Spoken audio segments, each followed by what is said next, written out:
آج عمران خان صاحب کی جانب سے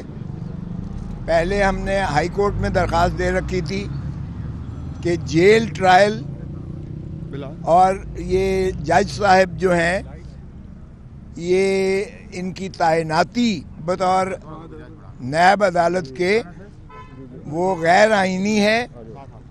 اس لیے تمام کارروائی جو یہاں کی جا رہی ہے توشہ خانہ کیس میں اور القادر کیس میں یہ کالعدم قرار دی جائے اور جیل ٹرائل کو بھی منسوخ کیا جائے، کیونکہ جیل ٹرائل جو ہے یہ اوپن ٹرائل کے نیم البدل کا نیم البدل نہیں ہے۔ نہ تو یہاں عام پبلک کو اجازت ہے رسائی کی، میڈیا تک جس انداز سے جتنی مشقتوں سے مشکلوں سے اندر جاتے ہیں اور جتنا مشکل سے ہم وکلاء کو، میں خود کئی دفعہ واپس جانا پڑا مجھے اور میرے ایسوسیٹس کو اور ہمارے پیرا لیگل سٹاف کو یہاں کئی مدت تک رکنا پڑتا ہے، انتظار کرنا پڑتا ہے، اندر نہیں جانے دیا جاتا، اور کتب بھی اور لفافہ جات بھی ہمیں خود بعض اوقات اٹھانا پڑتے ہیں۔ تو اور پھر جو ہے تلاشی ہوتی ہے، تو تلاشی کہتے ہیں کہ کوٹ اتارو اور پتہ نہیں کیا کیا اتارو، اور پھر سارا آپ کی جو ہے وہ اوپر سے لے کر سر سے لے کر پاؤں تک تلاشی کی جاتی ہے، اور نہ صرف وکلاء کی بلکہ فیمیل لائرز کو بھی اسی طرح اس پروسیس سے گزرنا پڑتا ہے، اور دروازوں پر جس طرح سے پابندیاں لگی ہوئی ہیں یہ تضحیک ہے۔ اور جو کورٹ روم ہے بذات ہی وہاں کوئی مائک نہیں لگا ہوا، کوئی وہ جو لیمپس ہوتے ہیں جس سے آپ کے لفافوں پر اور کتب پر جو ہے روشنی پڑتی ہے، ظاہر ہے اب ہماری وہ بینائی تو نہیں ہے اتنی تیز کہ تاریکی میں بھی ہم پڑھ سکیں اور دیکھ سکیں،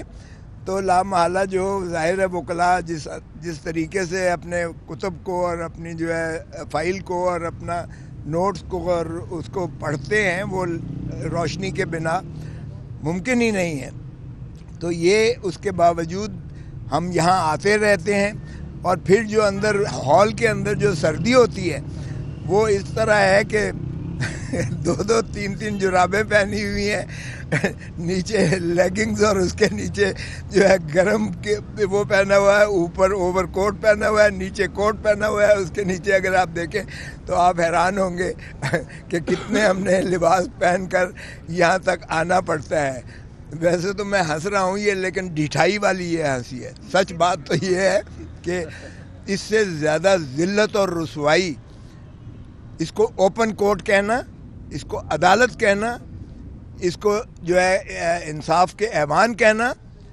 اور اس ماحول میں وکالت کرنا، میں سمجھتا ہوں یہ انتہائی افسوسناک بات ہے۔ اور پھر جو یہ کہتے ہیں کہ جی جیل ٹرائل تو اوپن ٹرائل ہوتا ہے، جی تو پھر آئے ایک دفعہ ذرا یہاں آ کر بھگتیں، ذرا ایک پیشی بھگت کے دیکھیں، صبح سے لے کر شام تک بٹھاتے ہیں۔ اب آپ کو دیکھیں کہ مغرب کا وقت ہوا چاہتا ہے، اور صبح سے لے کر یعنی آپ کو نہ کھانا ہے نہ پینا ہے نہ آپ نے کوئی اور کام کرنا ہے، اور کل شکایت ہوئی کہ آپ نے کیوں نہیں یہاں کھڑے ہو کر بتایا، لیکن اتنا ایگزاسٹ ہو گئے تھے کہ جان ہی نہیں تھی کہ ہم آپ کے پاس کھڑے ہو کر اور کوئی آپ کو تفصیل بتا دے کہ آج ہمارے ساتھ کیا ہوا ہے۔ کیس کے ساتھ تو کیا ہونا ہے، ہمارے ساتھ کیا ہوا ہے یہ بھی بڑی بات ہے۔ تو آج عمران خان صاحب کی جو ہم نے وہ کی تھی، وہ غلطی سے ہائی کورٹ کے، اسلام آباد ہائی کورٹ کے عملے کی غلطی سے انہوں نے سنگل بینچ کے پاس لگا دیا وہ کیس۔ جسٹس گل اورنگزیب کے پاس جب لگا اور صبح میں 9 بجے 9:15 بجے کے قریب باری آئی، میں پیش ہوا تو جج صاحب کہنے لگے کھوسا صاحب یہ تو نیب کے خلاف آپ نے کیا ہے۔ تو میں نے کہا جی لکھا ہوا ہے اس میں، یہ تو 2 ججز کے پاس لگنا چاہیے، ڈویژن بینچ یہ سن سکتی ہے، تو یہ سنگل جج کے پاس میرے پاس تو لگی ہے۔ تو میں نے عرض کیا کہ جناب یہ میرا قصور تو نہیں ہے، تو جج صاحب کہنے لگے میرا قصور بھی تو نہیں ہے۔ میں نے کہا جی آپ ہی کے آفس سرکاری دفاتر کا قصور ہے، اور اس لیے کسی بھی سرکاری افسر کی یا کسی سرکاری ادارے کی کسی غلطی کی سزا جو ہے وہ کسی پاکستانی شہری یا سائل کو نہیں دی جا سکتی ہے. تو جج صاحب نے جب میں نے انہیں عرض کیا کہ یہ 2021 میں یہ تعیناتی صدر پاکستان نے کی تھی اس وقت کے قانون کے مطابق، 2022 میں ترمیم ہو گئی اور اس میں فیڈرل گورنمنٹ وفاقی حکومت تعینات کر سکتی تھی نیب کے جج کو، اور وہ بھی چیف جسٹس متعلقہ یعنی جو بھی صوبے کا چیف جسٹس ہو یا مرکز، مرضی اور رضا اور رغبت سے ہی اکاؤنٹیبلٹی کورٹ کو جو ہے جج کو تفویض کیا جا سکتا ہے. اور پھر وہ سرونگ سیشن جج ہونا چاہیے، ڈسٹرکٹ اینڈ سیشن جج سرونگ ہونا چاہیے، ریٹائرڈ بھی نہیں ہو سکتا ہے اور ڈیپوٹیشنسٹ بھی نہیں ہو سکتا ہے. تو جو موجودہ جج صاحب جن کے سامنے ہم آئے ہیں وہ نہ تو وفاقی حکومت نے انہیں تعینات کیا تھا کبھی بھی، اور اس کا ترمیم کا اطلاق جو ایکٹ 2022 کا ہے، اس ترمیم کا اطلاق یہ 85 سے کیا گیا، 85 سے کیا گیا. اس کا مطلب یہ ہے کہ 2022 سے لے کر آج تک جو بھی جج صاحب کیس سنتے رہے ہیں وہ بلا اختیار و بدون جو ہے کسی جورسڈکشن کے وہ سنتے رہے، وہ تمام کارروائیاں جو ہے کالعدم متصور ہوں گی، کیونکہ ان کا نوٹیفیکیشن جو ہے وفاقی حکومت کی جانب سے کبھی ہوا ہی نہیں ہے. ایک بات یہ تو جج صاحب بھی کہنے لگے اچھا یہ وہی جج صاحب ہے ہائی کورٹ کے کہنے لگے. میں نے کہا جی ماشاءاللہ وہی جج صاحب ہے جنہوں نے نواز شریف کا کیس بھی سنا، جنہوں نے آصف علی زرداری صاحب کا بھی کیس سنا، یوسف رضا گیلانی صاحب کا بھی کیس سنا، اور اب ماشاءاللہ عمران خان صاحب کا بھی کیس سن رہے ہیں، اور یہ بہت زیادہ مقبول اور منظور نظر ہے، اور سبھی کام انہی کو یار بس کر چپ کرنا پلیز ڈونٹ انٹرفیئر. تو یہ میں نے کہا جی یہ وہ ماشاءاللہ مقبول ترین جج صاحب ہیں جن کے ذمہ سارا کچھ لگا دیا جاتا ہے تاکہ من پسند فیصلے کروائے جا سکیں. تو ایسے میں بہرکیف مجھے جج صاحب کی ذات سے کوئی ایسی پرخاش شکایت نہیں ہے، بہت ماشاءاللہ نرم اور حلیم گفتگو کرتے ہیں. ان کا رویہ بالکل ایسا میں نہیں کہہ رہا کہ کوئی کسی قسم کی مجھے کوئی شکایت ہے یا میرے کسی ساتھی وکیل کو شکایت ہے، بہت پلیزنٹ ہے. لیکن بات یہ قانون کی ہے، قانونی تقاضوں پر وہ پورے نہیں اترتے. اور جیل ٹرائل میں نے آپ کو بتا ہی دیا، جو پہلے میں نے عرض کیا تھا کہ یہ صعوبتیں گزر کے جو ہے یہ جیل ٹرائل اوپن ٹرائل نہیں ہے، اوپن ٹرائل کسی صورت میں نہیں ہو سکتا ہے. اور جج صاحب خود ڈویژن بینچ جو ہے پہلے فیصلہ یہ کر چکی سائفر کیس میں دو مرتبہ سائفر کیس میں یہ خصوصی یعنی یہاں جیل ٹرائلز کو کالعدم قرار دے چکی ہے یہی ڈویژن بینچ جو ہے اسلام آباد ہائی کورٹ کی. تو بہرکیف جج صاحب نے کہا کہ چونکہ یہ اب ڈویژن بینچ کے پاس جانا لگ سکتا ہے تو غلطی ہمارے سٹاف سے ضرور ہوئی ہے. تو میں نے کہا جی آج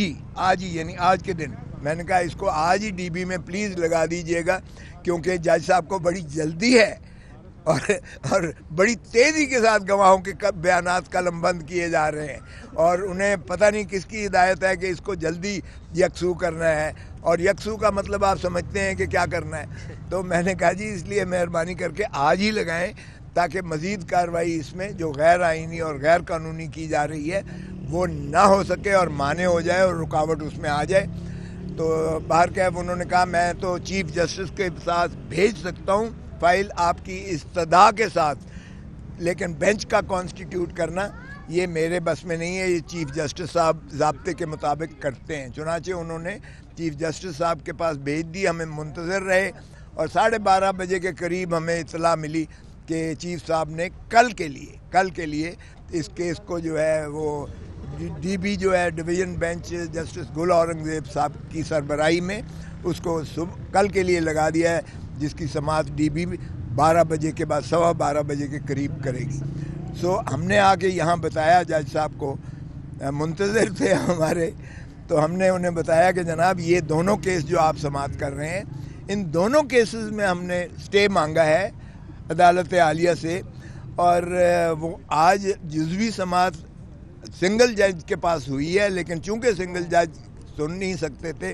اس لیے کل کے لیے یہ ڈویژن بینچ کے پاس لگی ہے. آپ مہربانی کر کے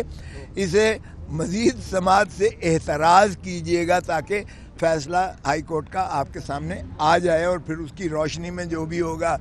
اگر سٹے ہوتا ہے تو ظاہر ہے پھر آپ سن نہیں سکتے ہیں، آگے اس میں پیش رفت نہیں ہو سکتی ہے. اگر کوئی اور صورت ہوگی تو پھر ہم حاضر ہیں، آپ بھی، میدان بھی حاضر ہے، گھوڑا بھی حاضر ہے. لیکن باہر کیف انہوں نے کہا کہ سٹے تو ابھی نہیں نہ ہوا، سٹے نہیں ہوا تو نہیں ہوا. ہم نے کہا وہ تو واقعی صحیح بات ہے، آج جب سماعت نہیں ہوئی تو سٹے کہاں سے ہونا تھا. تو باہر کیف وہ کل کے لیے انہوں نے آج گواہان کے جرا بھی کی اور گواہ بھی قلم بند کیے اور پرسوں کے لیے رکھ دیا ہے. اب مزید ان دونوں کیسز میں پرسوں کے لیے رکھ دیا ہے.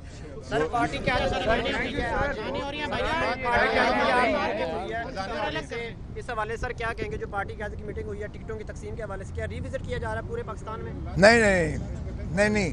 چند حلقوں پر ہے، صرف چند حلقوں پر جو ہے، جس میں شکایات آئی تھیں یا جس میں کوئی ایسے پارٹی تنظیم کی جانب سے کوئی تحفظات کا اظہار کیا گیا تھا، ان پر گوہر صاحب کو، عمیر نیازی صاحب کو، اور میں بھی اس میں شامل تھا، شعیب شاہین صاحب بھی شامل تھے،